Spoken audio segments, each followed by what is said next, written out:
Grupi muzikor Rilindja do të zhvillojë një turne muzikor në Austri me rastin e festës së Flamurit me disa performanca të zgjedhura në qytetet Vjenë dhe Graz në datat 7 dhe 8 nëntor. Edris Stavileci, njëri nga anëtarët e grupit, tha se është mirënjohës për përkrahjen e vazhdueshme të publikut, ndërsa premton një atmosferë festive dhe emocionale për bashkëdhetarët në Austri. Na kanë ftu në Austri, kemi një turne, ashtu po quajnë, nga organizata ka. Do të Ermalvesa, diaspora e Austrisë, në qytetin e Vjenës edhe në Graz.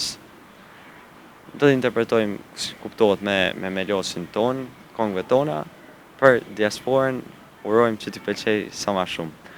Presim që na njohin, nuk e di sa na njohin atje, kanë thënë që na dëgjojnë spaku nga albumet tona që kemi në Spotify, YouTube.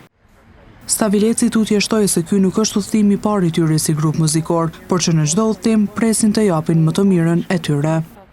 Kemi udhëtu mjaftueshëm, kemi qenë në Tuz, kemi qenë në Eshkishehir, kemi jap koncerte në Tiranë, në Shkup, kemi qenë plot herë jashtë vendit, po deri tash që kemi qenë një pjesë në Kroaci, po kjo është më veçantë. Dukshëm është më veçantë, edhe i ftoj çdo dashamirë startit që është në Austri edhe ka mundësi me ardh, vit na dëgjoj, ka më qenë diçka shumë më e bukur se hera tjera, është diçka përgatitne.